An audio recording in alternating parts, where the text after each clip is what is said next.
Hey guys, tonight we're descending into one of the darkest chapters of human history. A period when fear, religious fervor, and institutional cruelty combined to create systematic torture and murder on a massive scale. We're talking about how witch hunters tortured their victims, not the sanitized version you might see in movies, but the actual methods, the actual suffering, the actual process by which thousands of people, mostly women, were broken, forced to confess to impossible crimes, and then killed. So before we go any further into this grim subject, take a moment to like the video and subscribe, but only if you genuinely enjoy what we do here. And let me know in the comments where you're tuning in from and what time it is for you. It's always fascinating to see who's joining us from around the world, especially those of you settling in for the night. Now, dim the lights, maybe turn on a fan for that soft background hum, and let's ease into tonight's journey through one of history's most brutal and tragic periods, the witch hunts that swept through Europe and colonial America from roughly the 15th to the 18th centuries, resulted in the execution of somewhere between 40,000 and 60,000 people, though some estimates go higher. The exact numbers are impossible to determine because record keeping was inconsistent, and many records have been lost. But what we do know is that the majority of victims were women, often elderly, poor, or otherwise marginalized. And before they were executed, many were subjected to torture so severe, so systematic, and so prolonged that death often came as a relief. This wasn't random violence or mob justice, though those certainly occurred as well. This was institutionalized torture carried out by officials, sanctioned by law and church authority, documented in meticulous detail, and justified by theological and legal frameworks that define the torture as necessary and righteous. To understand the torture, we first need to understand the witch hunt mindset and the legal structures that enabled it. The witch hunts emerged from a complex mix of religious anxiety, social tensions, economic stresses, and genuine belief in the reality and danger of witchcraft. The late medieval and early modern periods were times of tremendous upheaval. The Protestant Reformation had shattered the religious unity of Western Europe. Wars of religion devastated communities. The Little Ice Age caused crop failures and famine. Plague epidemics killed millions. In this context of uncertainty and suffering, people sought explanations and scapegoats. Witchcraft provided both. If crops failed, if children died, if illness struck, if anything went wrong, it could be attributed to maleficium, harmful magic worked by witches who had made pacts with the devil. This explanation was comforting in its way because it meant there was a reason for suffering and that something could be done about it by identifying and eliminating the witches. The legal framework for witch persecution was established by both church and secular authorities. The Malleus Maleficarum, or Hammer of Witches, published in 1486 by Heinrich Kramer, was one of the most influential texts. It provided detailed instructions on how to identify, interrogate, torture, and prosecute witches. The book was deeply misogynistic, arguing that women were more susceptible to demonic influence because they were weaker in faith and reason than men. This text went through numerous editions and was used by witch hunters across Catholic and Protestant Europe. It legitimized torture as a necessary tool for extracting confessions, arguing that the devil would prevent witches from confessing voluntarily. So physical coercion was required to break the devil's hold over them. The legal principle that made witch hunting possible was the acceptance of torture as a legitimate means of obtaining evidence. In normal criminal proceedings of the time, torture could only be used when there was already substantial evidence of guilt, and confessions obtained under torture had to be confirmed later when the accused was no longer being tortured. But in witchcraft cases, these safeguards were often ignored or systematically undermined. The crime of witchcraft was considered so serious, so heinous, so threatening to Christian society that extraordinary measures were justified. The usual rules didn't apply. And once this exception was established, it opened the door to unlimited torture, because witch hunters could always argue that more torture was necessary to extract a full confession or to get the names of accomplices. Let's talk about what actually happened when someone was accused of witchcraft. The accusation could come from almost anyone: a neighbor with a grudge, a family member wanting to inherit property, someone looking for a scapegoat for their own misfortunes, or even from other accused witches who named names under torture. Once accused, the person would be arrested and taken to prison. These weren't modern prisons with trials and due process. These were dungeons, often in castle basements or specially constructed witch prisons, where the accused would be held in terrible conditions while awaiting interrogation. The cells were small, dark, cold, and damp. Prisoners might be chained to walls or kept in instruments of restraint. Sanitation was non-existent.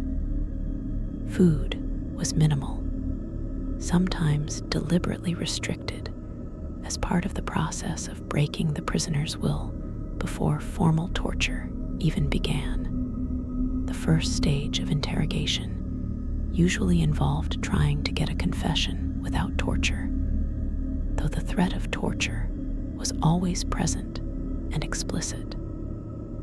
The accused would be brought before the interrogators, usually a combination of secular and religious authorities, and questioned about the accusations. Had they made a pact with the devil? Had they attended sabbats, the supposed gatherings of witches? Had they worked harmful magic against their neighbors? Had they consorted with demons? The questions were detailed and specific, based on the demonological beliefs of the time. The interrogators weren't asking if the person had committed these acts. They were operating from the assumption that they had, and were simply trying to get them to admit it.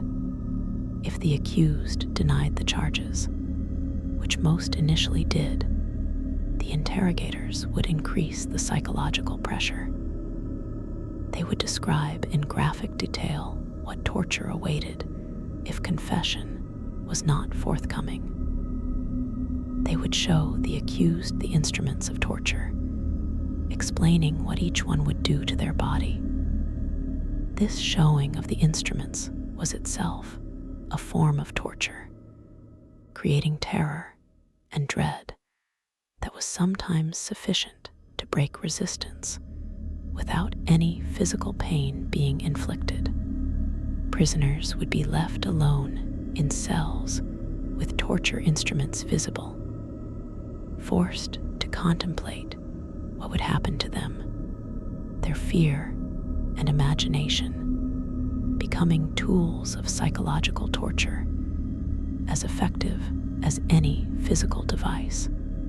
Many people confessed at this stage, before torture actually began, simply because the threat was so terrifying, and because they had been psychologically broken by imprisonment, sleep deprivation, hunger, and fear. But these confessions were often not detailed enough, or didn't include the names of supposed accomplices, so torture would begin anyway to extract more information. And for those who refused to confess, even under threat, torture became inevitable.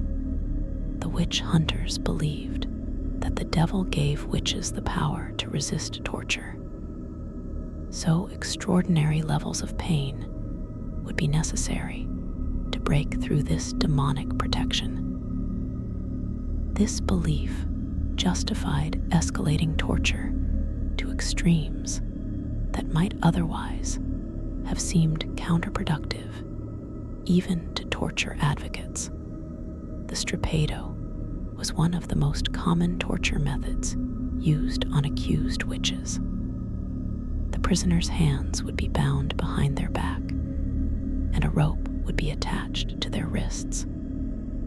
They would then be hoisted into the air by this rope, their full body weight suspended from their arms twisted behind them. This caused excruciating pain as the shoulders were pulled from their sockets.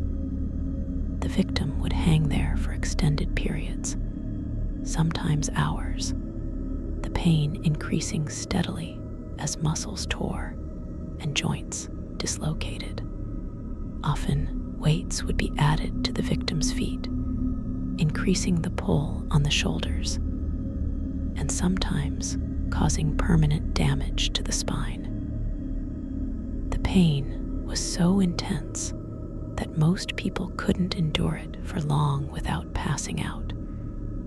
But the interrogators would lower them, revive them, and hoist them up again, repeating the process multiple times. The rack was another standard torture device used in witch trials, though it was expensive to construct and maintain, so not every location had one. The victim would be bound to a wooden frame by their wrists and ankles, and then rollers would be turned to stretch their body. The stretching would increase gradually, pulling joints apart, stretching ligaments and tendons beyond their natural limits. The pain started as discomfort, but rapidly became unbearable as tissues began to tear. The victim could hear and feel their joints popping out of place, their spine extending, their muscles ripping. The psychological horror of knowing that your own body was being pulled apart added to the physical agony. Most people confessed long before the rack was extended to its maximum. But witch hunters sometimes continued anyway, either to get more details or simply as punishment for having initially resisted. Thumbscrews and other compression devices were used to cause intense pain without causing immediately visible damage.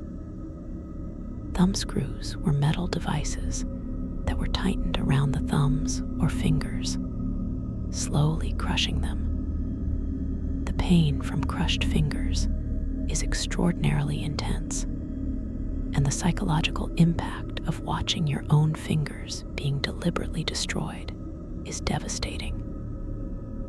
Similar devices existed for toes, shins, heads, and other body parts.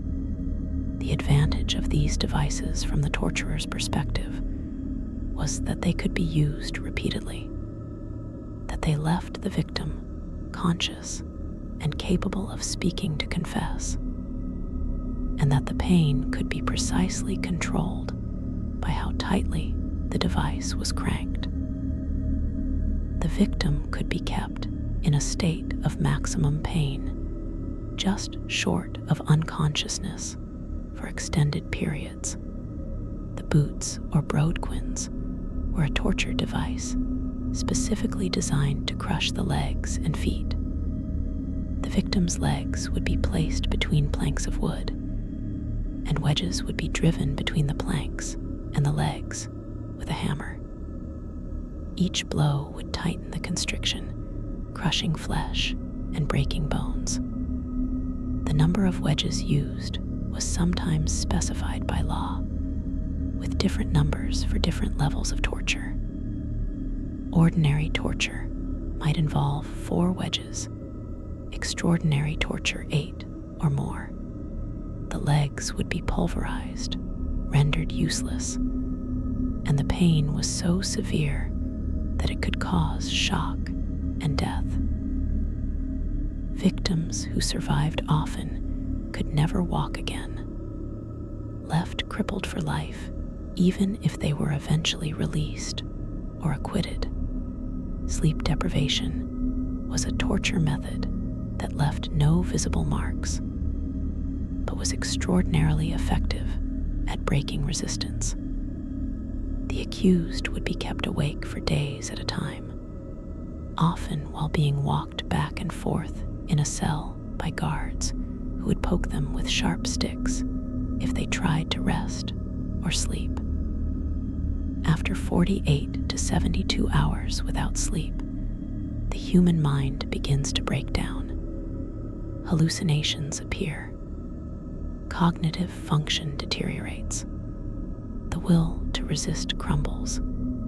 Prisoners would become confused, suggestible, unable to distinguish reality from fantasy.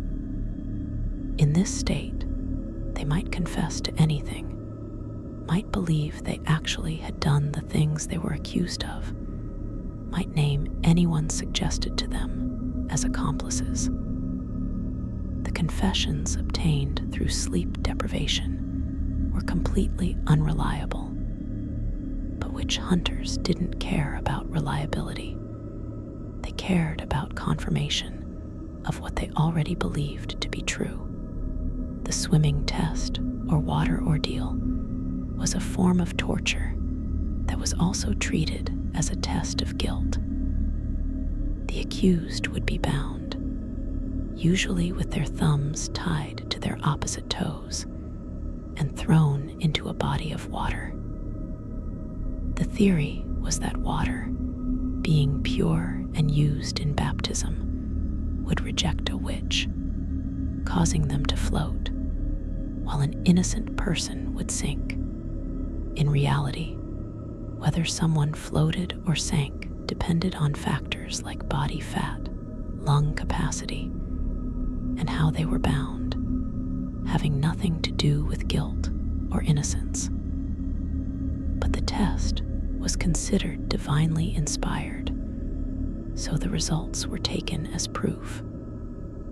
If the person floated, they were clearly a witch and would be pulled out and subjected to more torture and eventual execution. If they sank, they were innocent, but by the time they were pulled out of the water, they might have drowned or suffered permanent damage from oxygen deprivation. Either way, the accused suffered, and either outcome could lead to their death. The application of heat and burning was a common torture method, used both to cause pain and as a precursor to the eventual execution, by burning that many convicted witches faced. Torturers would place the victim's feet close to fire, sometimes after coating the soles with fat or oil to increase the damage. The flesh would slowly burn and blister, the smell of burning meat filling the room, the pain beyond description. Victims would try to pull their feet away from the flames, but they would be restrained, forced to endure the burning until the torturers decided to stop or until they confessed. Similar techniques involved heated metal instruments, brands or pokers, being pressed against various parts of the body. The combination of anticipation, the sight of the heating instrument, and then the actual burning created multiple layers of torture, psychological and physical intertwined. The torture sessions themselves followed patterns that were designed to maximize both pain and the likelihood of obtaining confession. They typically began with psychological torture and threats, escalated to moderate physical torture, and then progressed to more severe methods if confession was not forthcoming. Between torture sessions, prisoners would be returned to their cells to contemplate what had happened and what would happen next time if they didn't confess. This intermittent torture was more effective than continuous torture because it prevented adaptation, and because the anticipation of the next session was itself a form of ongoing torture. Prisoners never knew when they would be taken again, how long the torture would last, or whether they would survive it. The role of torture in witch trials wasn't just to punish suspected witches. It was to extract confessions that followed a specific narrative that witch hunters wanted to hear. The confessions needed to include certain elements: a pact with the devil, usually involving the witch renouncing God and signing a contract in blood, attendance at Sabbats, where witches gathered to worship Satan, engage in obscene rituals, and plot against Christians, the working of harmful magic against specific people or communities, sexual relations with demons, which for female witches often involved descriptions of demon lovers called incubi, and the names of other witches who had participated in these activities. If a confession didn't include all these elements, the torture would continue until it did, with interrogators prompting the victim with leading questions and specific details they wanted included. This means that witch confessions were essentially scripted. Torture was used to force victims to recite a predetermined narrative that confirmed the witch hunter's beliefs about the nature and scope of witchcraft. The fact that confessions from different regions and different time periods contained similar details was taken as proof that witchcraft was real and widespread, when it actually just demonstrated that torturers everywhere were using the same source materials, books like the Malleus Maleficarum, and extracting the same standardized confessions through torture. The victims were being forced to confirm a fantasy, to provide evidence for a crime that they hadn't committed because the crime was impossible. No one actually made pacts with the devil, or flew to Sabbats, or worked harmful magic through supernatural means. But torture could make people say they had done all of these things and more. The nomming of accomplices under torture was one of the most insidious aspects of the witch hunts, because it created a self-perpetuating cycle of accusations and torture. Once someone confessed to being a witch, which they inevitably did under sufficient torture, they would be pressed to name other witches who had attended sabbats with them or who had taught them witchcraft. If they refused to name names, the torture would continue or intensify until they provided names. Often, tortured victims would initially try to protect their loved ones by naming people who were already dead, or people from other towns they didn't know well, or even fictional names. But skilled interrogators would recognize these evasions and demand the names of living people from the local community. Under escalating torture, victims would eventually give up the names of neighbors, friends, even family members, anyone to make the pain stop. These newly accused people would then be arrested and tortured in turn, and they would name more names, creating cascading waves of accusations that could consume entire communities.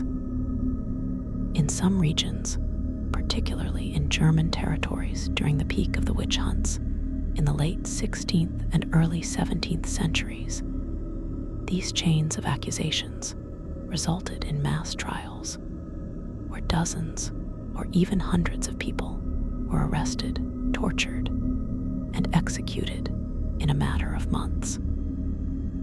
Entire families were wiped out.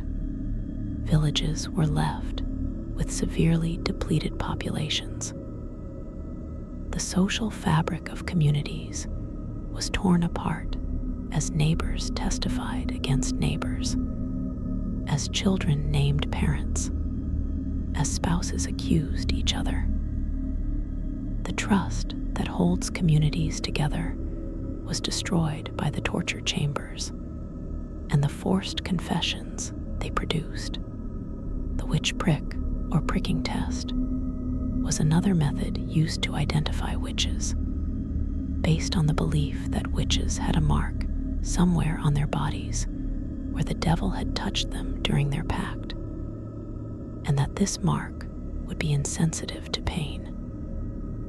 Witch hunters would employ professional witch prickers who would systematically stab the accused person's entire body with pins or sharp instruments, looking for spots that didn't bleed or where the victim didn't react to the pain. In reality, there are natural variations in skin sensitivity, areas with less nerve density, scar tissue, and simple physiological variations that could explain reduced sensation in some spots. But any spot that seemed less sensitive would be taken as proof of the devil's mark, and therefore proof of witchcraft. The process of pricking was itself a form of torture, hundreds of stab wounds inflicted across the entire body, including the most intimate and sensitive areas. Victims would be stripped naked and examined minutely, their dignity stripped away along with their clothing. The public humiliation of being naked before interrogators, often male interrogators examining female victims, was traumatic in itself.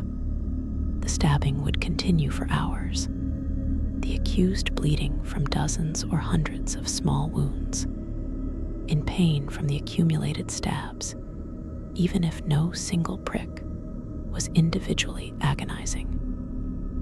Some witch prickers were frauds who used retractable needles that appeared to penetrate the skin, but actually didn't, allowing them to find devil marks wherever they wanted. Others were true believers who genuinely thought they were providing a service by identifying witches. Shaving was routinely performed on accused witches. All body hair was removed so that the devil's mark couldn't be hidden.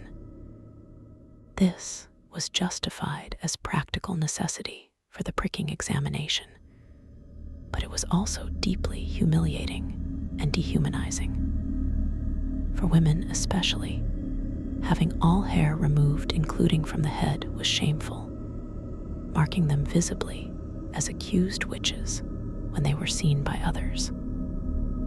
The forced shaving was violent and crude, done with rough razors that cut and scraped the skin. It transformed the victim's appearance, making them look strange and other, reinforcing the perception that they were no longer fully human, that they had become something else through their pact with the devil.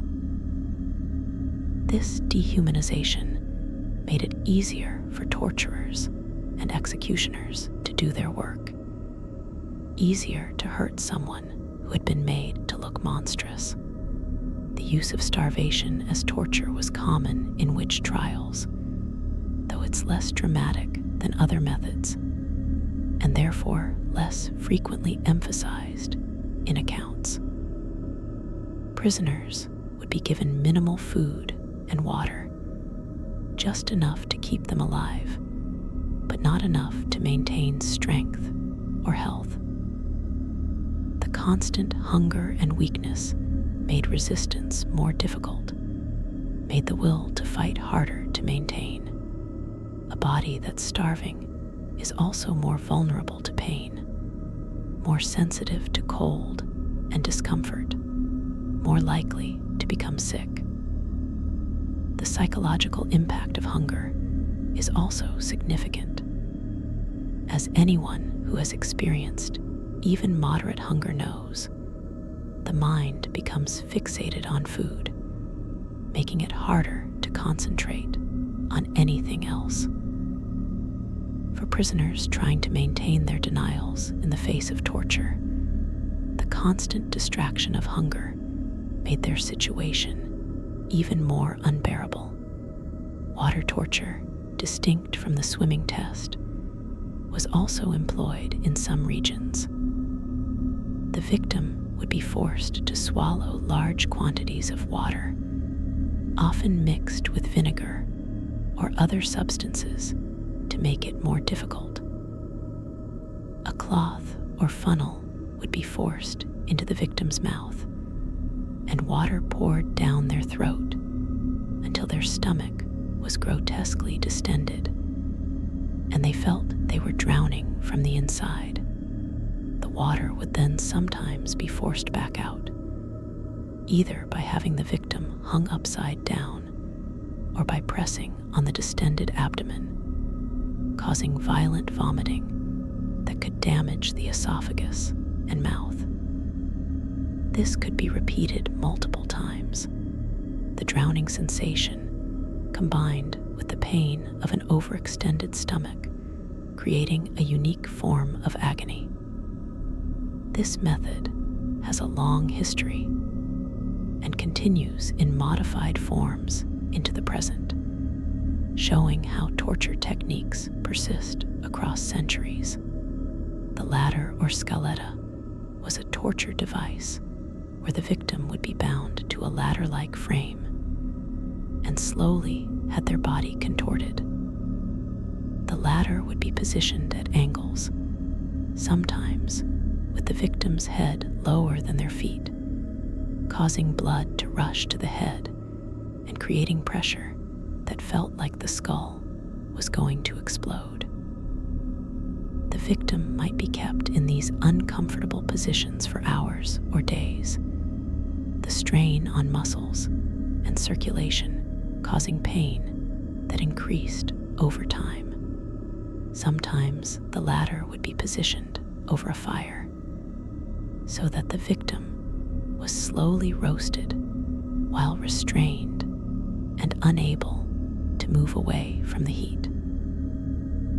The ladder could also be used in combination with other tortures, providing a stable frame to which the victim could be secured, while other procedures were performed on them. The Judas cradle or Judas chair was a pyramid-shaped seat onto which the victim would be lowered by ropes.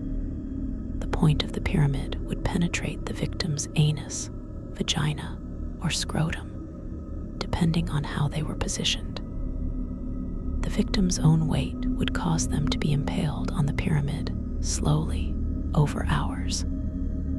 The pain was excruciating and the damage severe, with internal tearing and bleeding. The victim could be raised and lowered repeatedly, each time driven further onto the point. The device was designed to maximize suffering while avoiding immediate death, keeping the victim alive and conscious to confess.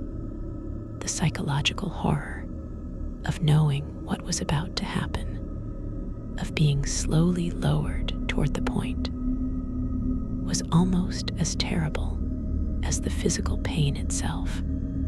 The pear of anguish, or choke pear, was an inserted torture device, a metal object shaped like a pear that could be expanded by turning a screw. It would be inserted into the mouth, anus, or vagina, and then slowly expanded, tearing and destroying internal tissues. The mouth version was used to punish those who had made heretical statements or false accusations, forcing the mouth open until the jaw was dislocated. The vaginal version was used on women accused of sexual crimes or witchcraft, specifically targeting the supposed source of their transgression. The rectal version was used on men accused of homosexuality.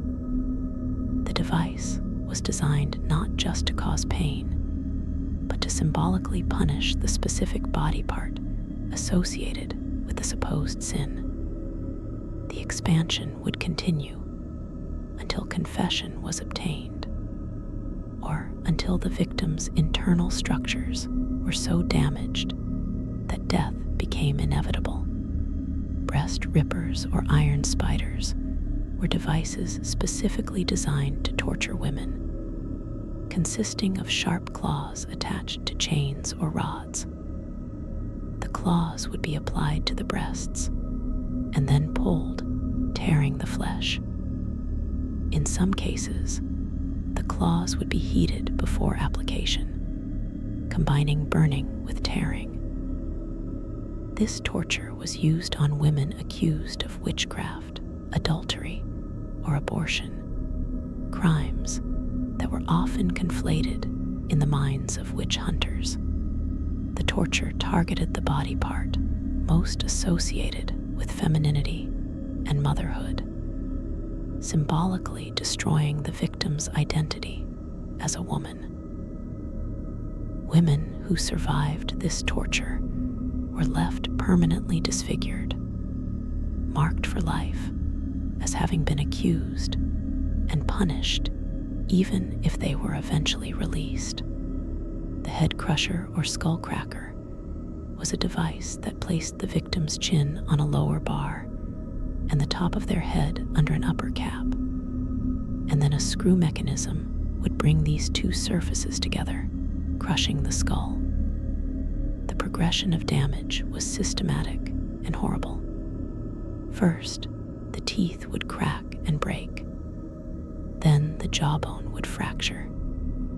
Eventually, the skull itself would begin to crack, and if the torture continued, the skull would be crushed entirely and the victim killed. Most people confessed long before this final stage. The pain of teeth breaking and jaw fracturing being more than enough to overcome any resistance. But the fact that the device could kill, and that victims could see and hear bones breaking in their own heads, added existential terror to physical agony. The breaking wheel was both a torture device and a method of execution, and accused witches who were convicted might be subjected to it as their final punishment. The victim would be tied to a large wooden wheel, and their limbs would be systematically broken with iron bars or hammers. The torturer would break bones in a specific sequence, usually starting with the bones in the lower legs, then moving up to the thighs, then the arms, then the ribs, and finally, potentially, the spine and skull. Each break was separate, deliberate, with pauses between to allow the victim to fully experience the pain. After all the bones were broken, the wheel would sometimes be mounted on a pole and displayed in public with the victim still alive, their broken body woven through the spokes of the wheel. Death would come slowly from shock, exposure, dehydration, or infection, sometimes taking days. This public display served as both punishment and warning to others. The Iron Maiden, though its existence as an actual medieval torture device is debated by historians, with many believing it to be a 19th century creation or exaggeration, was supposedly a human-shaped coffin lined with spikes. If it was actually used during witch trials, which is uncertain, the victim would be placed inside and the door slowly closed, driving the spikes into their body at multiple points. The spikes were supposedly positioned to avoid immediately vital organs, prolonging suffering. Whether or not the classic Iron Maiden actually existed, the concept reveals the imagination and creativity that went into designing torture methods. The desire to create devices that would cause maximum suffering while keeping the victim alive to confess. The practice of forcing witches to wear heavy iron collars, chains, or other restraints for extended periods combined torture with imprisonment. The weight would be crushing over time. The metal would chafe and cut into skin, and the constant burden would make movement difficult or impossible. These restraints prevented normal sleep, as lying down with a heavy iron collar was painful or impossible, adding sleep deprivation to physical discomfort. Prisoners might wear these restraints for weeks or months, the unrelenting weight and pain breaking their spirits through sheer persistence. This method was popular because it required minimal supervision. The restraints did their work constantly without need for active torture sessions, wearing down the prisoner's resistance day and night. Ducking stools were used particularly in England and Scotland, though more commonly for punishing scolds and shrews than specifically for accused witches. The victim would be strapped to a chair attached to a long pole and then dunked repeatedly into cold water, often a river or pond. The near-drowning sensation, the cold shock, the disorientation of being submerged and pulled up repeatedly, all combined to create a traumatic experience. In cold weather, the exposure to freezing water could cause hypothermia and death. The public nature of ducking, performed before crowds who would jeer and mock the victim, added humiliation to physical suffering. While this method was less severe than many others, it was traumatic and could be fatal, and it was specifically gendered, used almost exclusively against women who were considered too outspoken or difficult. The torture of children who were accused of witchcraft or who were children of accused witches deserves particular attention because It represents perhaps the cruelest dimension of the witch hunts. Children as young as 6 or 7 were arrested, interrogated, and sometimes tortured.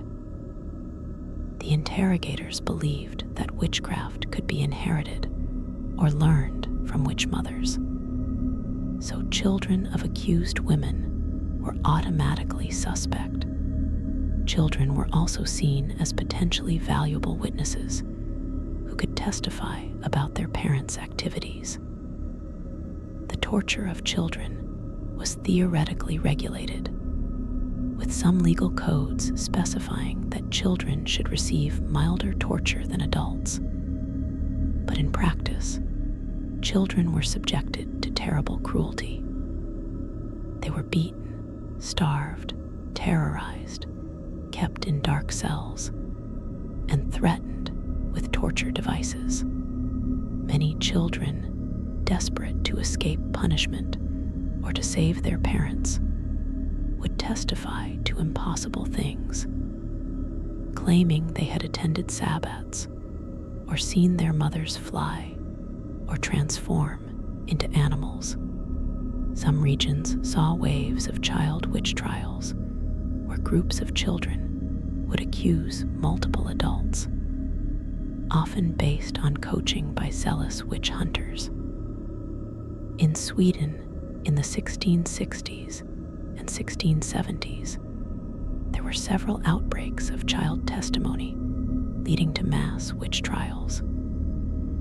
Children claimed they had been taken to sabbats, described elaborate demonic rituals, and named dozens of adults as witches. The testimony was clearly fabricated or the result of suggestion and pressure from adults, but it was taken seriously, and many people were executed based on children's accusations. The psychological damage to the children who were forced or manipulated into accusing their own parents or neighbors must have been severe and lasting, adding another dimension of tragedy to the witch hunts. The treatment of pregnant women who were accused of witchcraft varied by region and time period, but it was often barbaric. Some legal codes prohibited torturing pregnant women until after they gave birth, but this protection was frequently ignored. Pregnant women were tortured just as severely as other accused witches, and the stress and physical trauma frequently caused miscarriages. In some cases, this was seen as desirable, as the child of a witch was considered tainted. Women who miscarried under torture might be accused of having deliberately killed their unborn child, adding infanticide to the charges against them. If a pregnant woman survived torture and gave birth in prison, the infant might be taken away immediately, sometimes killed, sometimes given to other families, but rarely allowed to stay with the mother, who was destined for execution. The involvement of doctors and medical professionals in witch torture is a dark chapter in medical history. Doctors were sometimes called in to examine accused witches to determine if they could survive torture, to revive them if they fainted during torture, so that torture could continue, and to treat injuries between torture sessions so that the victim could be tortured again. This medical involvement normalized torture, gave it a veneer of scientific legitimacy, and allowed torture to be more severe and prolonged, because victims could be kept alive through medical intervention. Doctors who participated in this were betraying every principle of medical ethics, using their healing knowledge to enable suffering rather than alleviate it, Yet they were often respected members of their communities, seeing their role in witch trials as a civic and religious duty rather than as a moral failure.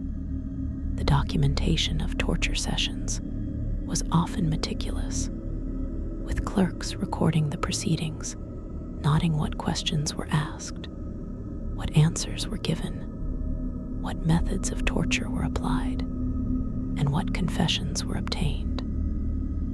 These records survive in archives across Europe, providing detailed evidence of what happened in torture chambers. The bureaucratic precision of these records is chilling, listing human suffering in the same matter-of-fact language used for any administrative procedure. The entries note things like applied the strappado for 1 hour or increased thumbscrew pressure until subject confessed. With no indication of the human agony these phrases represent. The existence of these records tells us that torture wasn't seen as shameful or secret. It was official procedure, documented for legal purposes, a normal part of the judicial process. The economics of witch hunting created perverse incentives that led to more accusations and more torture. In many regions, the property of convicted witches was confiscated and divided among church and state authorities. And sometimes, the witch hunters themselves were paid from this confiscated property. This meant that targeting wealthy accused witches was financially beneficial to those conducting the trials. It also meant that witch hunters had incentive to extract as many names as possible from each victim, because each new accused person represented potential income. The costs of imprisonment and torture were sometimes charged to the victims or their families, adding financial ruin to their other sufferings. Families might have to pay for the firewood that would burn their loved one, for the rope that bound them, for the torturer's time, for their imprisonment and food. These costs could bankrupt families, leaving surviving members destitute, even if they weren't themselves accused. The role of confession in witch trials was central and paradoxical. A confession was necessary for conviction in most legal systems, but the methods used to obtain confessions made them entirely unreliable. Under sufficient torture, anyone will confess to anything, will say whatever they think their torturers want to hear. This was understood even by people at the time. Many legal scholars and even some inquisitors raised concerns about the reliability of confessions obtained through torture. But these concerns were overridden by the certainty that witchcraft was real and dangerous, that witches must be identified and eliminated regardless of procedural niceties. The confession was necessary, not because it provided reliable evidence, but because it fulfilled legal and theological requirements. It demonstrated that the witch had acknowledged their sin, had been brought to recognize their error, even if that recognition was forced through unbearable pain. The concept of diabolical pact, central to witch trial theology, shaped how torture was applied and what confessions needed to include. According to demonological theory, a witch wasn't just someone who practiced harmful magic. They were someone who had formally renounced God and Christianity and entered into a contract with Satan. This pact was what gave them their supposed powers. The confession needed to include details of how this pact was made, when and where the devil appeared, what form he took, what he promised the witch in exchange for their soul, and how the pact was sealed, usually through signing in blood and through sexual relations with the devil. These details were completely standardized across Europe because they all derived from the same demonological texts, but they were presented as independently confirmed evidence of a vast diabolical conspiracy against Christendom. The Sabbat, or witches' Sabbath, was another required element of confession, describing the supposed gatherings where witches met to worship Satan, practice obscene rituals, and plan their attacks against Christians. The descriptions of Sabbats were remarkably consistent across time and geography, not because Sabbats actually occurred, but because they were described in detail in demonological texts and forced into confessions through leading questions and torture. Victims would describe flying to the Sabbat on broomsticks or through the air with the help of demons. They would describe seeing dozens or hundreds of other witches there. They would describe blasphemous parodies of Christian ceremonies, sexual orgies, cannibalistic feasts where they supposedly ate children, and ceremonies of homage to Satan. These confessions were fantasy, the product of cultural beliefs about what witches did, but they were extracted with such systematic thoroughness that they seemed to confirm each other, creating the illusion of reliable evidence for something that never happened. The nomming of demons was another element that interrogators demanded in confessions. Each witch supposedly had a familiar spirit or demon who assisted them in their evil work, and this demon had a name.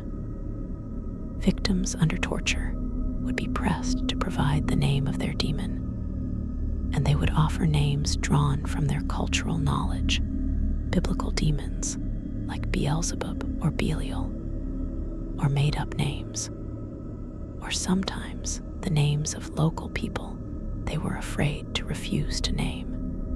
The specificity of demon names in confessions was taken as evidence of the reality of the diabolical pact, proof that the accused had actually communicated with supernatural evil entities.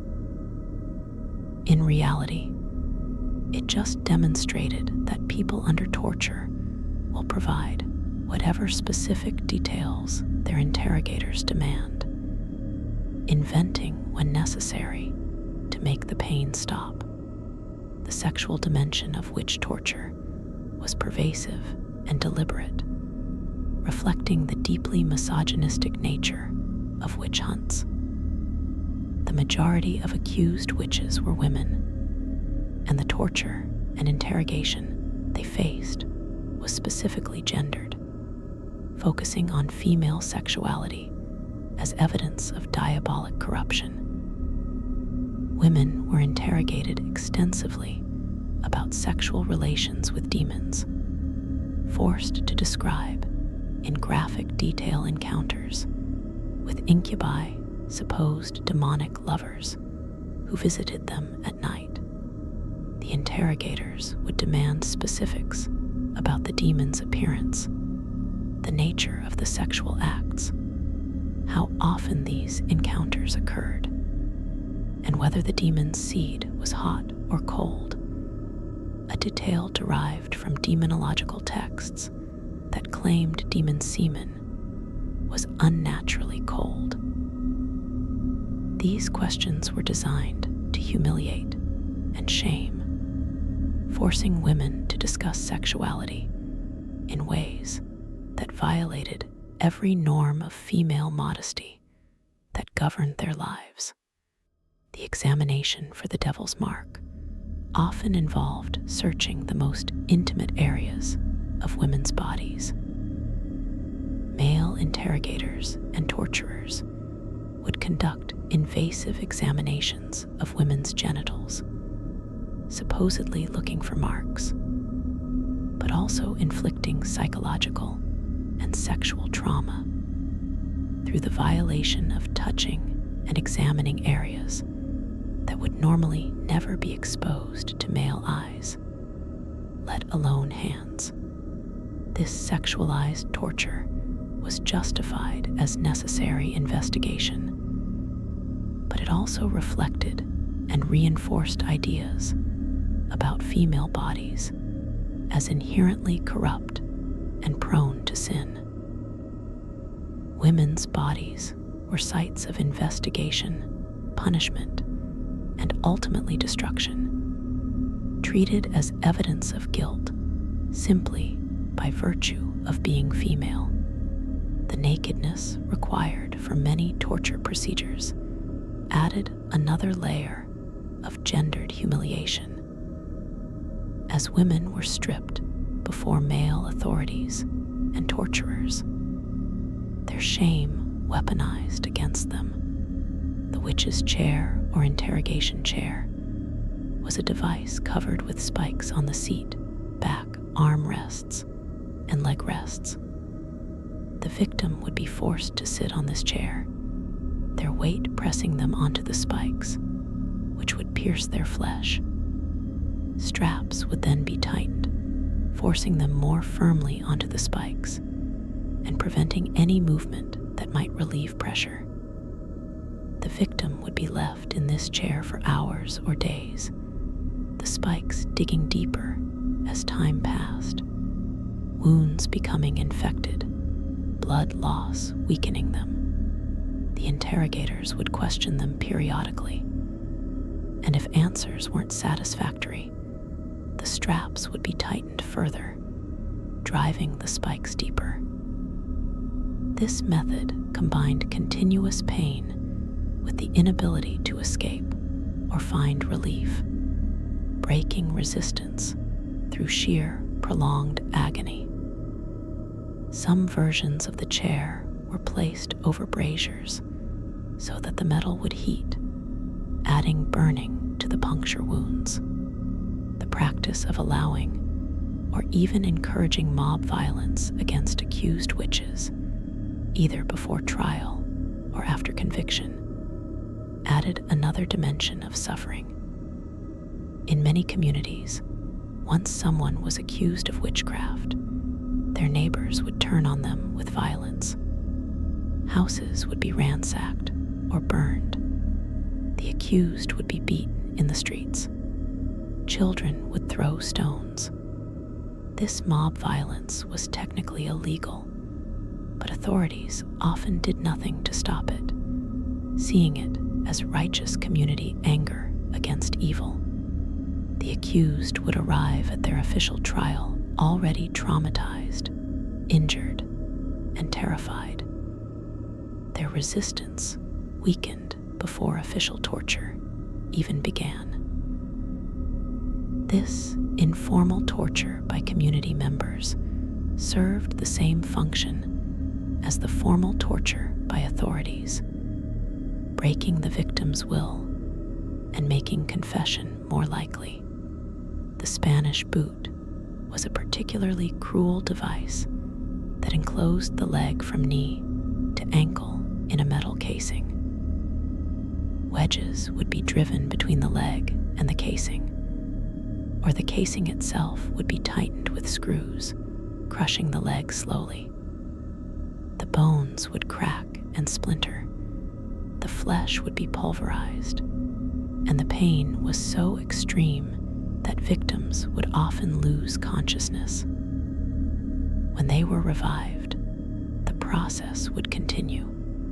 The Spanish boot was designed to leave the victim alive and conscious, but but in such unbearable pain that resistance became impossible.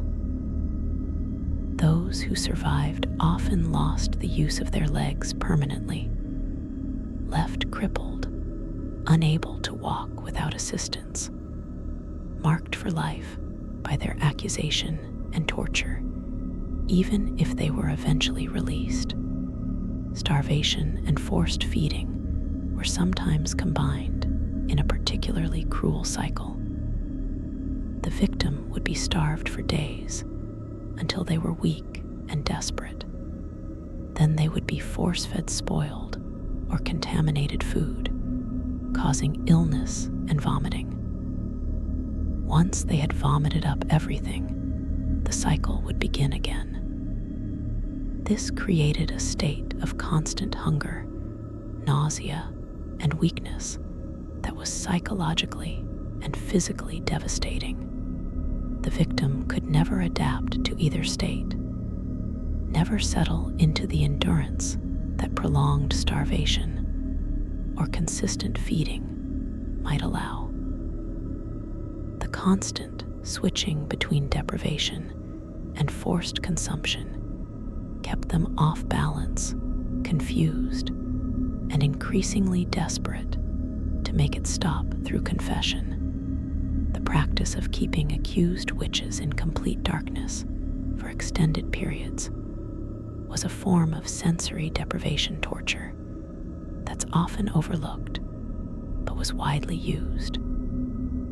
Prisoners would be placed in windowless cells or dungeons with no light whatsoever, kept in absolute darkness for days, weeks, or even months. Human beings need visual input. The absence of light and visual stimulus causes severe psychological distress. Victims in prolonged darkness would lose their sense of time completely, would begin to hallucinate, would experience profound disorientation and confusion.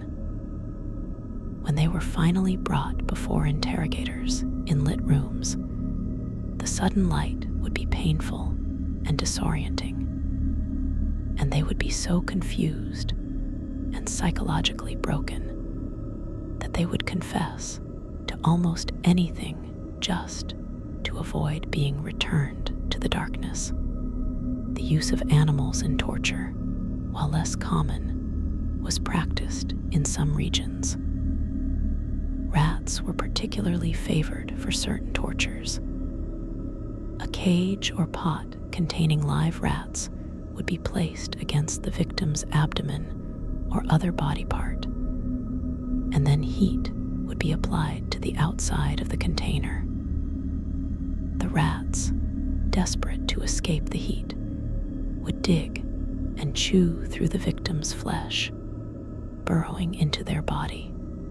The sensation of rats eating their way into you while you're restrained and helpless is difficult to imagine. The combination of pain, horror, and complete powerlessness creating trauma on multiple levels. Other variations involved placing the victim in spaces with rats and leaving them for extended periods, the rats biting and attacking, the victim unable to fight them off or escape. The garrote, while often thought of as an execution method, was also used as torture. The victim's neck would be placed in the device and pressure would be applied slowly, constricting their airway. They would be brought to the edge of strangulation, experiencing the terror of suffocation, and then the pressure would be released before they lost consciousness. This would be repeated multiple times, each time bringing them to the edge of death and then pulling back.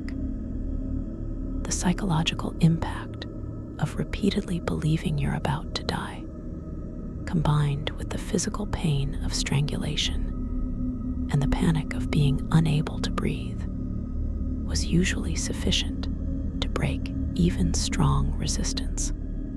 Those who still refused to confess might be strangled fully as their execution, though in some cases, the partial strangulation torture would damage their throat and voice permanently. The pillywinks, or finger pillory, were Scottish torture devices similar to thumbscrews, but designed to crush all fingers simultaneously. The fingers would be placed in the device and pressure gradually increased until the finger bones cracked and splintered. The pain from crushed fingers is extraordinarily intense, and the psychological impact of watching and feeling your own fingers being destroyed is devastating. In Scotland, which had its own intense witch hunting period in the 16th and 17th centuries, the pillywinks were standard equipment in interrogations. Many accused witches confessed after their fingers were crushed, and those who survived were left with crippled, useless hands, unable to perform the most basic tasks for themselves, dependent on others for the rest of their lives. The practice of public torture, while less common than torture done in dungeons, did occur and served specific purposes. In some cases, torture would be carried out in public squares as both interrogation and as public spectacle and warning. The accused would be subjected to torture before crowds of townspeople who would watch as interrogators extracted confession. This served several functions. It demonstrated the power of authorities. It warned others against witchcraft or any other behavior that might draw suspicion. And it allowed the community to participate vicariously in the punishment of supposed evil. The public nature of the torture also made resistance more difficult, as confessing in private might allow some preservation of dignity. But confessing before the entire community meant total humiliation and social annihilation. The torture of elderly women, who made up a disproportionate number of accused witches, raises particular questions about the cruelty of the witch hunts. Elderly women were often targeted because they were economically vulnerable, socially marginal, sometimes physically disabled, or mentally confused in ways that made them seem strange to neighbors. They were also less able to endure torture, their bodies more fragile, their bones more brittle, their capacity to survive extreme pain more limited. Torturers knew this, yet elderly women were subjected to the same brutal torture as younger victims, and they often died under torture or shortly after from injuries and trauma. The willingness to torture elderly women, many of them in their 60s, 70s, or even older, reveals the complete absence of mercy or compassion in the witch hunting system. Age provided no protection, and vulnerability only made someone a more attractive target. The legal principle of extraordinary torture allowed torturers to exceed the normal limits that supposedly regulated torture use. Standard torture had theoretical limits, restrictions on duration, frequency, and intensity designed to prevent death or permanent injury. But in witchcraft cases, interrogators could apply for permission to use extraordinary torture if they believed the accused was being protected by the devil, and standard methods weren't sufficient. Once extraordinary torture was authorized, Effectively, all limits were removed. Torture could continue for days without interruption, could be intensified beyond what would normally be allowed, could be repeated as many times as necessary. This exception meant that in practice, there were no real limits on witch torture, because interrogators could always argue that the devil's influence required extraordinary measures. The combination of multiple torture methods used simultaneously or in rapid succession was more devastating than any single method alone. A victim might be subjected to the strapado while also having weights attached to their feet, and while being questioned under threat of additional torture. They might be stretched on the rack while also having thumb screws applied. They might be burned with hot irons while restrained in a spiked chair. The accumulation of different pains from different sources overwhelmed the mind's ability to process and endure suffering. The victim couldn't focus on enduring one particular pain because new pains were constantly being added, creating a totality of suffering that destroyed any psychological resilience or coping mechanisms. This combination torture was particularly effective at breaking resistance quickly, as the victim realized that the pain would only continue to escalate, that there was no limit to what would be done to them. The recovery periods between torture sessions, while they might seem like mercy, were actually calculated cruelty. The victim would be given time for their most severe injuries to heal just enough that they could survive another round of torture without dying. Medical care might be provided, not out of compassion, but to preserve the victim for additional torture. During these recovery periods, the victim would be left in their cell to contemplate what had happened and to dread what would come next.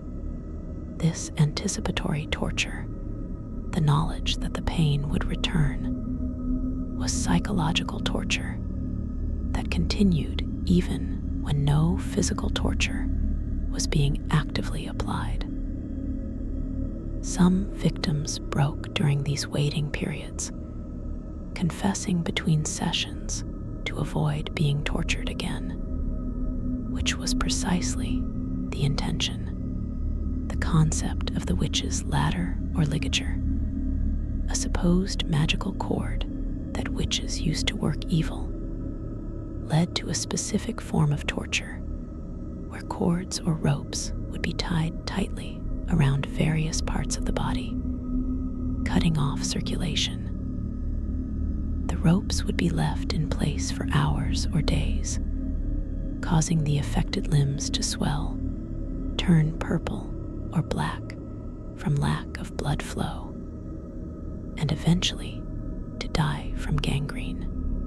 This method combined the pain of constriction with the horror of watching parts of your own body die while they're still attached to you. The smell of gangrenous tissue, the knowledge that the affected limb would have to be amputated if you survived, and the constant pain from the tight bindings created multiple layers of physical and psychological torture. The use of insects in torture, while not as common as other methods, was practiced in some regions. Victims might be covered with honey or other sweet substances and left in places where flies, wasps, or ants would swarm them, stinging and biting. The constant attack by insects, the inability to escape or swat them away due to restraints, the accumulation of hundreds or thousands of stings and bites created a unique form of torment. The psychological impact of being consumed by insects, while helpless, was particularly devastating. In some cases, insects would be deliberately introduced into body cavities, placed in the victim's mouth, nose, ears, or other openings, creating internal torment that couldn't be relieved. This method was less about physical damage than about psychological breakdown, inducing a state of panic and horror that would lead to confession. The practice of forcing accused witches to walk or stand for extended periods without rest was a simple but effective torture. The victim would be forced to march back and forth in a cell, or to stand in place for days, poked with sharp sticks or beaten if they tried to sit or lie down. This combined sleep deprivation with physical exhaustion and pain. After 48 hours of forced standing or walking, the feet and legs would swell painfully. After 72 hours or more, the victim would be delirious from exhaustion, hallucinating, unable to think clearly. In this state, they would confess to anything just to be allowed to rest. This method left no visible marks and required no specialized equipment, just guards who would enforce the standing or walking continuously, making it popular with interrogators who wanted to claim they hadn't really tortured the victim. The psychological torture of witnessing the torture of others was systematically used in witch trials. Family members might be tortured in front of each other, children watching as parents were broken, parents watching as children screamed in pain.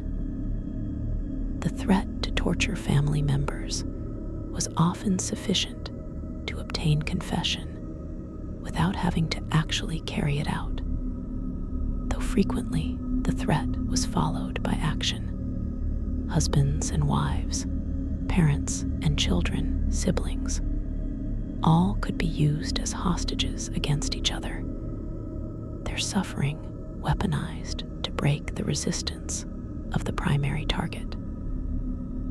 This created a terrible calculus where victims had to weigh their own pain against the pain of those they loved, often choosing to confess to save family members from torture. Even though confession usually led to execution, the torture of those who refused to confess, even under extreme torture, was particularly vicious, as interrogators saw their resistance as proof of demonic protection that required even more severe methods to overcome. These resistant victims would be subjected to the worst tortures available, kept in continuous pain for days or weeks, their survival itself becoming a challenge that interrogators took personally. Some victims died under this intensified torture without ever confessing, their bodies simply giving out from accumulated trauma. Others eventually confessed after torture so severe and prolonged that they would have confessed to literally anything, their minds and bodies so broken that coherent thought was no longer possible, and a very few maintained their innocence throughout, and either died under torture or, in rare cases, were eventually released, though usually so damaged physically and psychologically that they died shortly after. The concept of maleficium, or harmful magic, shaped what confessions needed to include about the supposed evil deeds the witch had performed. Victims had to confess to specific acts of magical harm, causing a neighbor's cow to die, making someone fall ill, ruining crops, causing impotence or infertility, killing bobbies. These confessions had to be detailed, specifying exactly how the magic was worked, what incantations or rituals were used, what materials or objects were involved. The more detailed the confession of maleficium, the more convincing it seemed to interrogators and judges. Victims under torture would rack their brains to remember any misfortune that had befallen their neighbors, any death or illness or accident, and would confess to having caused it through witchcraft, providing elaborate invented details about methods and motivations. These false confessions then became evidence used in other trials, as the accused witches' supposed victims would testify that yes, they had experienced those misfortunes, and therefore the witch must be guilty. The role of gender in witch torture cannot be overstated. While men were also accused and tortured, the majority of victims were women, and the torture they endured was shaped by misogynistic beliefs about female weakness, female sexuality, and female susceptibility to demonic influence. Women were believed to be naturally more inclined toward sin and evil than men, more easily tempted by the devil, more likely to use their sexuality to corrupt. The interrogations and tortures they endured reflected these beliefs, focusing obsessively on sexual elements, on their bodies as sites of corruption, on their relationships with men and demons. The fact that older women, particularly widows and unmarried women, were disproportionately targeted reflects anxiety about women who weren't under male control, who existed outside the patriarchal structures of father, husband, or son. These independent women were threats to the social order and were therefore most vulnerable to accusation and torture. The aftermath of torture for those who survived was a kind of slow-motion death. Even if they confessed and were somehow released rather than executed, which was rare, their bodies were often so damaged that they couldn't recover. Broken bones that healed improperly, internal injuries, infections, permanent disability from crushed limbs or dislocated joints. All of these made survival difficult and painful. The psychological trauma was equally debilitating. Modern psychology recognizes that torture survivors suffer from severe PTSD, depression, anxiety, and difficulty forming trusting relationships. These conditions existed in torture survivors in the early modern period as well, though they had no names or treatments for them. Survivors were haunted by what had been done to them, by what they had been forced to confess, by the names they had given under torture. Many survivors died within months or years of their release, their damaged bodies and minds unable to sustain life. In this sense, torture was often a delayed death sentence, even for those not officially executed. The economic extraction that accompanied witch torture is a detail often overlooked but significant. Accused witches and their families were often charged for their own torture and imprisonment, billed for the costs of the firewood, the torturer's wages, the prison expenses, the materials used in torture devices. These costs could be enormous, consuming the entire wealth of a family and leaving survivors destitute. In some regions, the property of convicted witches was confiscated by authorities before the verdict was even officially rendered, leaving families homeless and propertyless, even if the accused was eventually acquitted. This economic dimension meant that witch accusations could be used to transfer wealth, to eliminate economic competition, to punish families that were too successful or too different.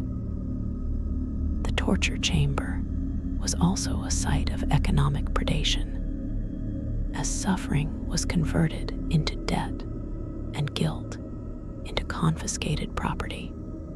The role of religious authority in sanctioning and promoting torture is central to understanding how these horrors were possible. Both Catholic and Protestant authorities engaged in witch hunting and approved of torture as necessary for extracting confessions. Religious leaders wrote the demonological texts that described what witches supposedly did and how to identify them. Religious authorities blessed the torture chambers and the instruments of torture. Priests and ministers were present during interrogations and torture sessions, supposedly to care for the souls of the accused, but in practice, often encouraging more torture until confession was obtained. The involvement of the Church gave torture a divine sanction, transformed it from cruelty into holy work, made torturers into warriors against Satan rather than perpetrators of human rights abuses. This religious framing was essential to the witch hunt's persistence and severity. The concept of the night witch or striga, who supposedly flew through the air to attack people while they slept, led to specific elements that had to be included in confessions. Victims had to confess to flying, describe how they achieved flight, what form they took while flying, where they flew to, and what they did when they arrived. They had to describe entering locked houses through chimneys or keyholes, attacking sleeping victims, possibly in the form of an animal or spirit. These confessions required imagination and narrative skill, as victims invented stories that would satisfy interrogators while being questioned under torture. The more elaborate and detailed the flying confessions, the more satisfying they were to authorities, even though every detail was impossible, and every story was pure fiction extracted through pain. The process of execution after confession and conviction brought its own forms of suffering that extended the torture up to the final moment of death. Burning at the stake, the most common execution method for convicted witches in many regions, was preceded by additional rituals of humiliation and pain. The condemned witch would be paraded through town, sometimes forced to wear a sign or pointed hat indicating their crime, while crowds jeered and threw objects.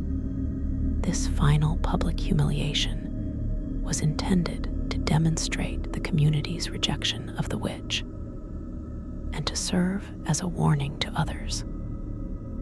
Some victims were beaten or mutilated during this procession, losing eyes, ears, or teeth to the mob's violence before they even reached the stake.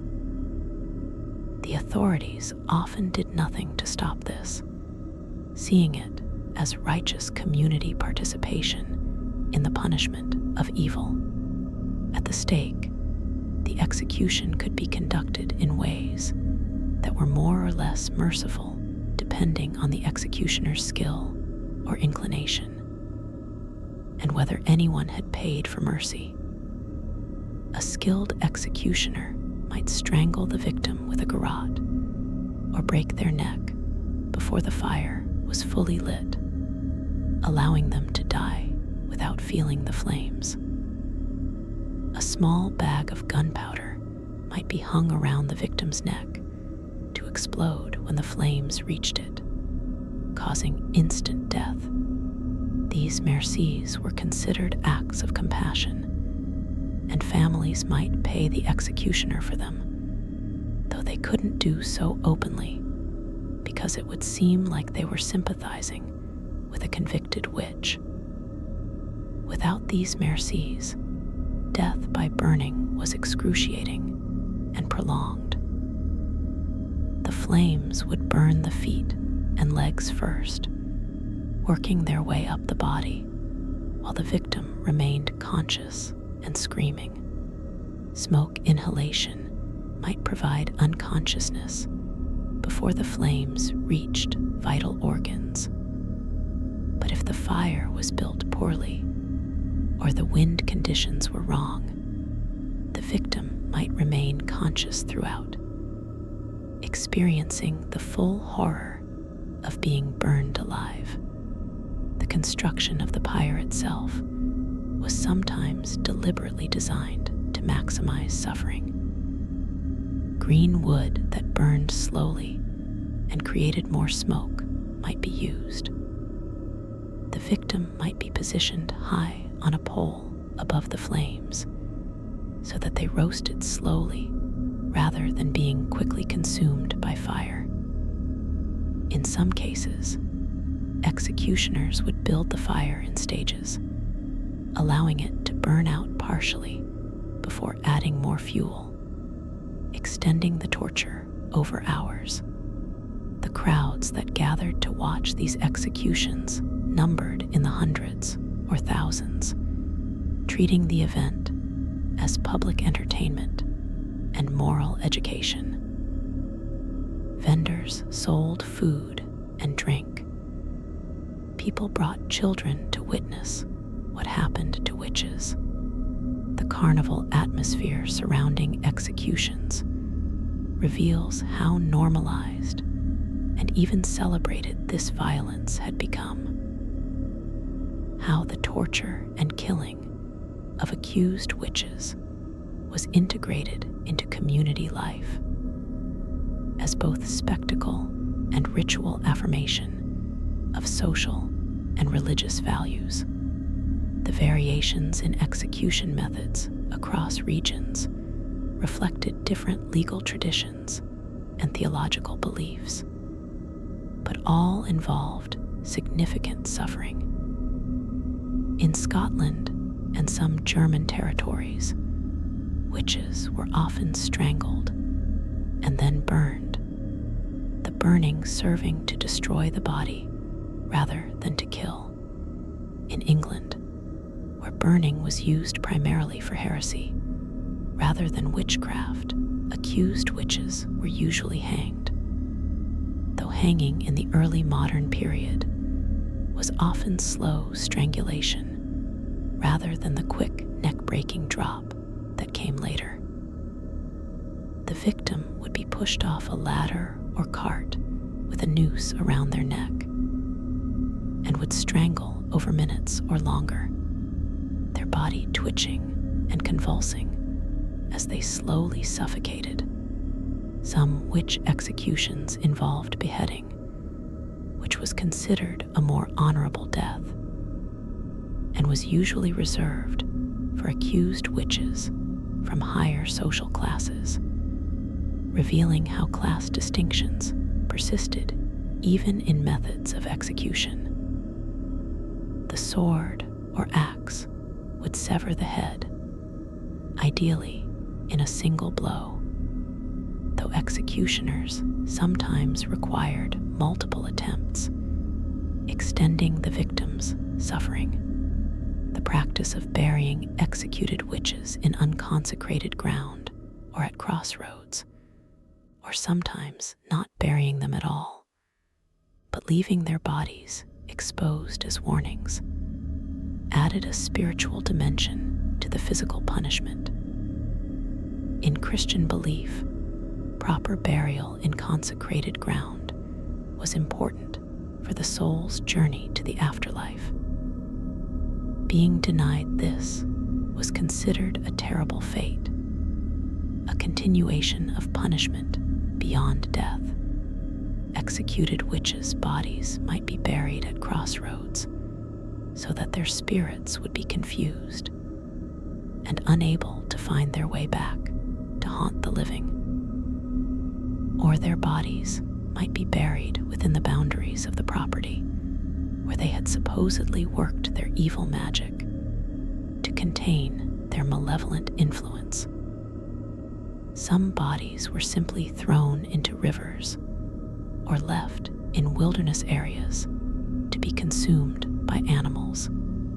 This denial of proper burial reflected the belief that witches were so evil that they didn't deserve the rights given to other Christians, that even in death they remained dangerous and needed to be contained and erased. The survival rate of those accused of witchcraft was shockingly low. In some regions and time periods, virtually everyone accused was convicted and executed. In others, acquittal rates were slightly higher, perhaps 20 to 30%, but those acquitted had usually endured torture and imprisonment, and were often so damaged that they died shortly after release. The few who genuinely escaped the witch hunts unscathed were usually those whose accusations were caught early and who had powerful advocates, wealth to hire lawyers, or connections to authorities who could intervene on their behalf. For the poor, the elderly, the socially marginal, accusation was essentially a death sentence.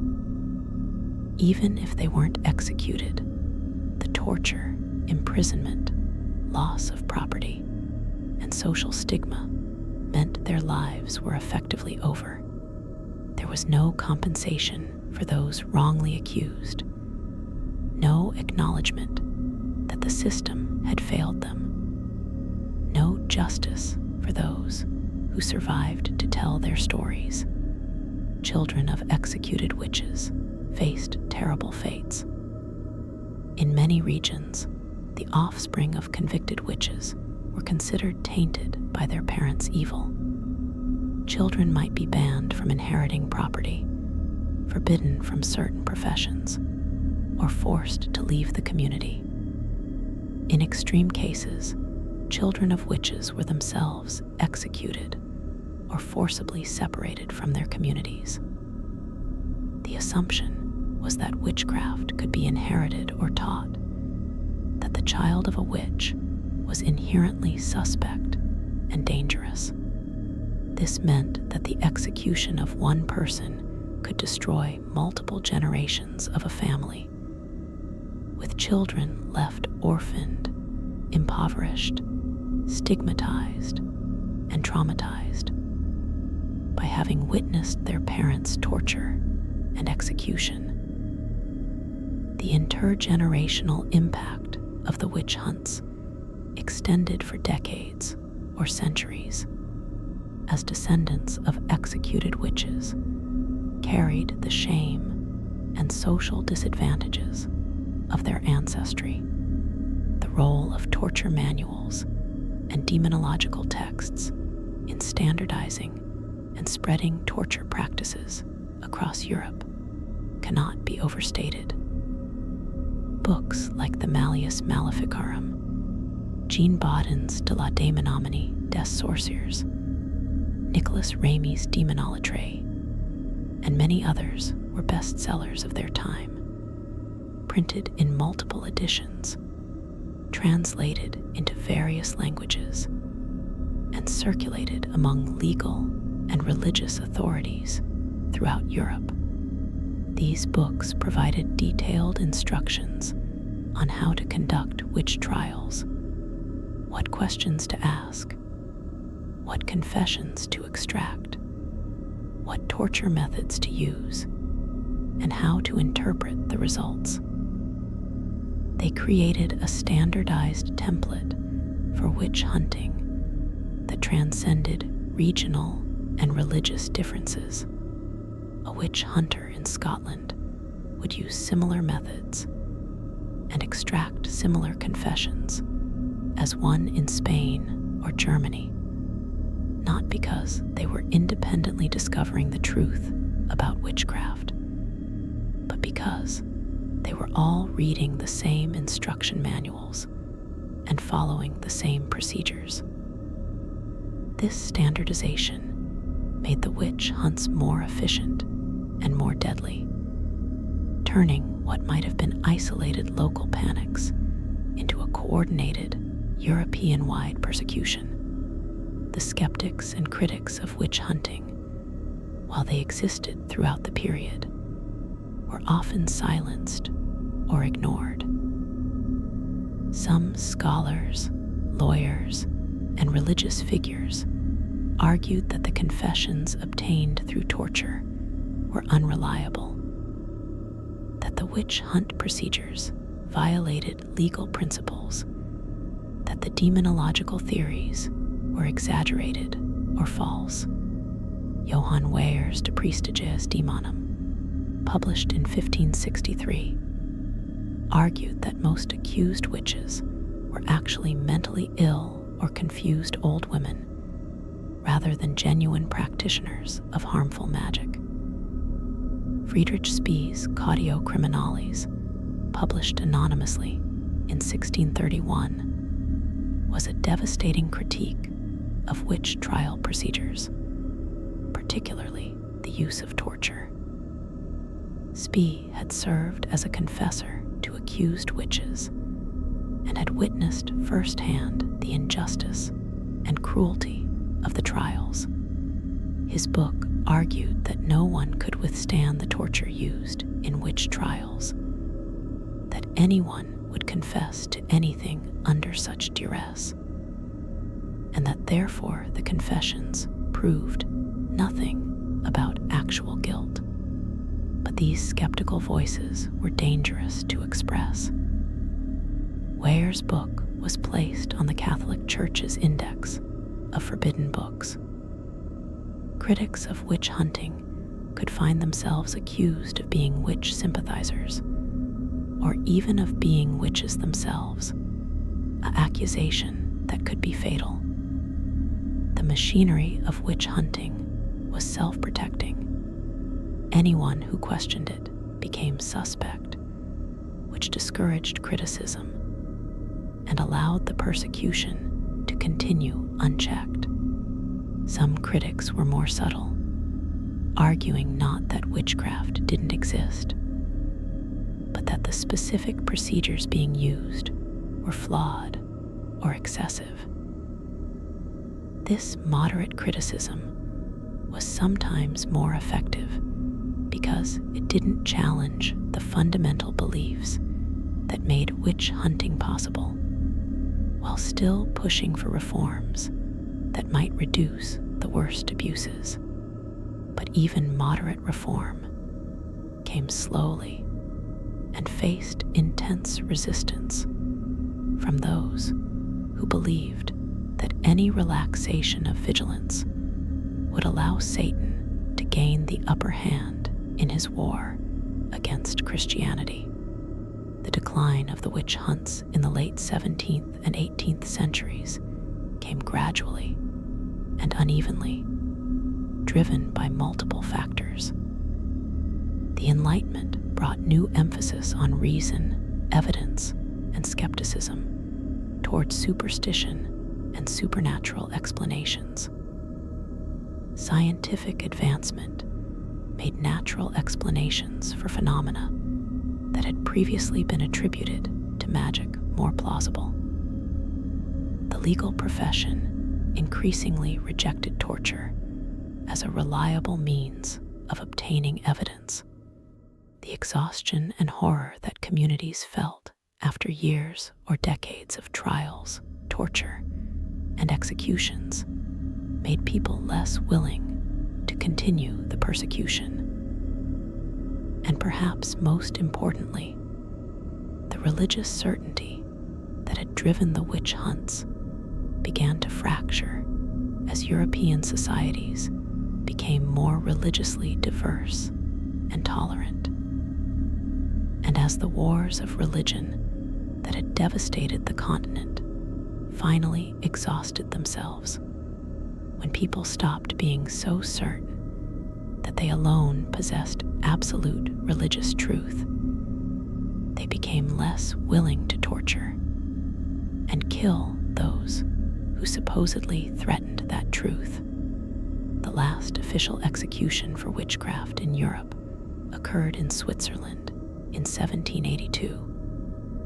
Though unofficial violence against accused witches continued in some rural areas into the 19th century, the legal abolition of witch trials and the prohibition of torture as a judicial practice represented genuine progress, acknowledgement that these practices had been wrong. But this acknowledgement came too late for the tens of thousands who had already been tortured and killed. There were no apologies to survivors or descendants, no memorials to the victims, no accountability for those who had conducted the trials and tortures. The witch hunts simply ended, and the societies that had perpetrated them moved on, often preferring not to dwell on this uncomfortable chapter of their history. The torture chambers were closed. The implements of torture were destroyed or placed in museums as curiosities, and the victims were largely forgotten, remembered, if at all, as unfortunate casualties of a more barbaric age. The historical memory of the witch hunts has been complicated and contested. In the 19th and early 20th centuries, the witch hunts were often portrayed as evidence of medieval Catholic superstition and intolerance, a narrative that fit Protestant self-conception as more enlightened and rational. But this narrative ignored the fact that Protestant regions had conducted witch hunts just as extensive and brutal as Catholic ones, and that the peak of witch hunting came in the early modern period rather than the Middle Ages. The narrative also often romanticized witches themselves, portraying them as wise women or practitioners of pre-Christian religions who were persecuted for their knowledge, a portrayal that had some truth in specific cases, but that mostly obscured the reality that most accused witches were simply ordinary people, usually poor and powerless, who were scapegoated for community problems they had no control over. Modern scholarship on the witch hunts has provided more nuanced understanding, recognizing the witch hunts as a complex phenomenon driven by religious belief, social tensions, economic stress, gender discrimination, and legal systems that permitted and promoted torture. The witch hunts are now understood as a case study in how moral panics can escalate into mass violence, how institutional procedures can systematize cruelty, and how the combination of certainty, fear, and power can lead to terrible injustice.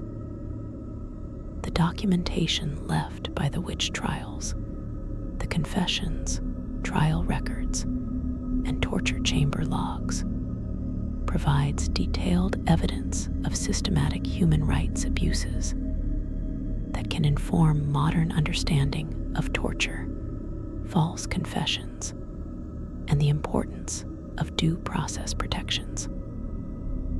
The voices of the victims, preserved in their forced confessions and occasional appeals for mercy, remind us of the human cost of intolerance and the dangers of absolute certainty in the righteousness of one's cause. The feminist scholarship on witch hunts has highlighted the gendered nature of the persecution, analyzing how misogyny and patriarchal control shaped who was accused and how they were treated. The witch hunts targeted women who were outside male control, widows, spinsters, women who were too independent or too outspoken, women who had knowledge of herbs and healing that gave them authority in their communities.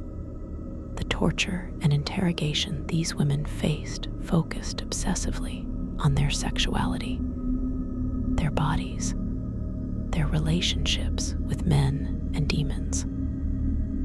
The witch hunts can be understood as a form of gender-based violence, an effort to control and discipline women by destroying those who didn't conform to expected roles. This gendered analysis doesn't mean that male victims should be forgotten. Men were also accused and tortured and killed, but it recognizes that the majority of victims were women, and that this wasn't coincidental, but reflected the deeper patriarchal structures of early modern European society, the intergenerational trauma of the witch hunts. While it can't be documented as directly as we might document more recent historical traumas, was certainly real and lasting. Communities that lost significant portions of their population to witch trials were permanently changed. The fear, the breakdown of trust, the knowledge that anyone could be accused and tortured based on the testimony of neighbors or even family members. All of this created psychological scars that lasted beyond the trials themselves. Children who witnessed parents being tortured and executed, siblings who survived when their brothers or sisters didn't, spouses who lost partners to accusations they knew were false. All of these people carried trauma that would have affected how they related to others, how they raised their own children, how they thought about authority and justice and safety. The witch hunts taught people that the institutions and authorities they were supposed to trust could turn on them with terrible violence, a lesson that couldn't easily be unlearned. The torture of accused witches stands as one of the most systematic and extensive uses of torture in Western history, involving tens of thousands of victims over several centuries. The torture wasn't incidental to the witch hunts. It was central to them, the primary mechanism by which confessions were obtained, and by which the existence of witchcraft was proven. Without torture, the witch hunts couldn't have functioned as they did, because voluntary confessions to impossible crimes were vanishingly rare. The witch hunters knew this, which is why they fought so hard to maintain the legal right to torture, why they developed ever more elaborate justifications for extending and intensifying torture, and why they dismissed criticism of torture as dangerous sympathy with Satan's servants. The torture chambers of the witch trials were sites where theology, law, and violence intersected to produce systematic cruelty on a scale that's difficult to comprehend. The psychological mechanisms that allowed torturers to do their work tell us something important about human nature and moral psychology.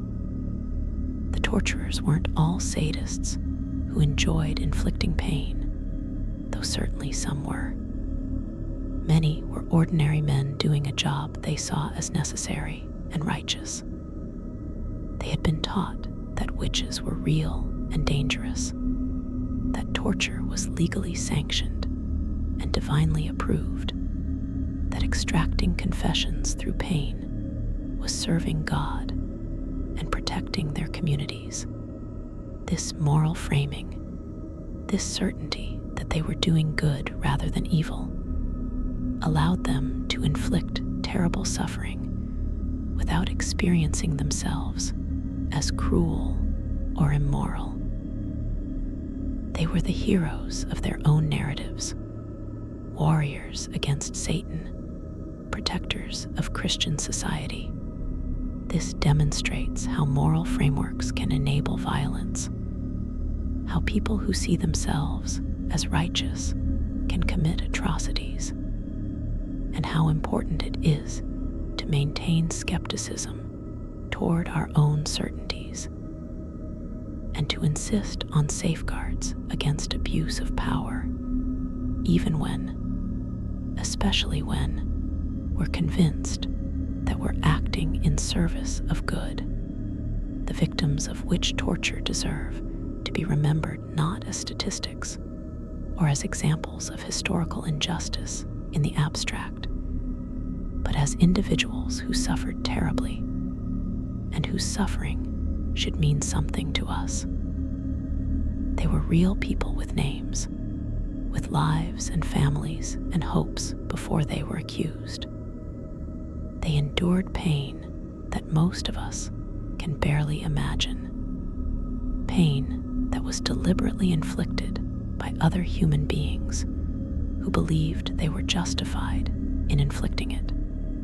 Some of these victims went to their deaths, maintaining their innocence, refusing to confess even under torture that broke their bodies, demonstrating courage and integrity that contrasts sharply with the cruelty of their persecutors. Others confessed because they couldn't endure any more pain, because they hoped that confession would end the torture, because they had been broken by techniques specifically designed to break them. Neither response reflects anything about guilt or innocence, only about human capacity to endure suffering and the limits of that capacity. The lesson of the witch hunts and the torture that defined them is not simply that people in the past were more brutal or ignorant than we are. The lesson is that under certain conditions, ordinary people and institutions can engage in systematic cruelty, that moral certainty combined with fear and unchecked power can lead to terrible injustice, and that legal and religious authority can be used to legitimize torture and murder. These conditions haven't disappeared from the world. The human capacity for cruelty in the service of certainty remains. Torture continues in many parts of the world today, often justified by claims that it's necessary to fight terrorism or to protect national security or to combat evil.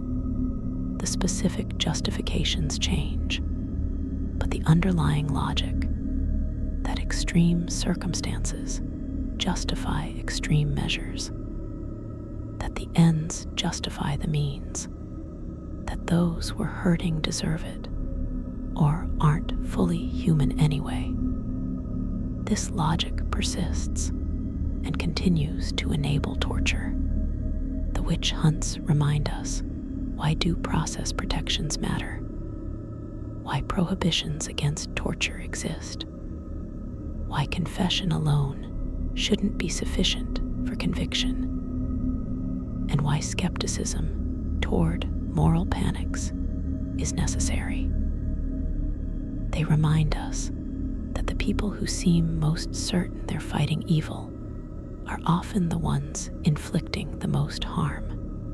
They remind us that the cry of "think of the children," or "we must protect society," or "extraordinary circumstances require extraordinary measures," has been used throughout history to justify violence against vulnerable people. They remind us that institutions, whether religious or secular, whether well-intentioned or deliberately malicious, can become instruments of systematic oppression if they're not subject to checks and accountability. And they remind us that the victims of institutional violence are human beings deserving of dignity, that their suffering matters, and that we have an obligation to remember them and to learn from their experiences. As you drift toward sleep tonight, carry with you the memory of those who died in the torture chambers of the witch hunts.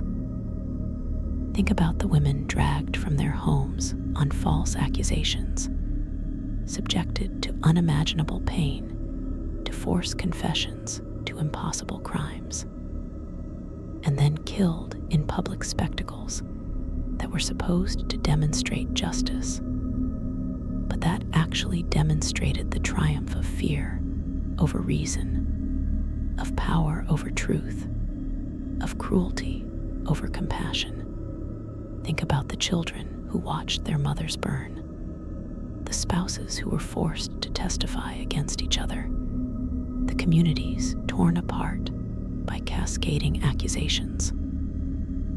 Remember that this happened not in some mythical dark age, but in the early modern period, during a time of scientific advancement and cultural flowering, proving that cruelty and sophistication can coexist, that progress in one area doesn't prevent barbarism in another.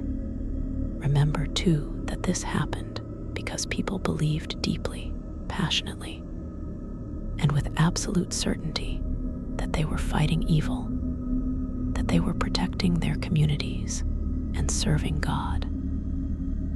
Their certainty didn't make them right. It made them dangerous.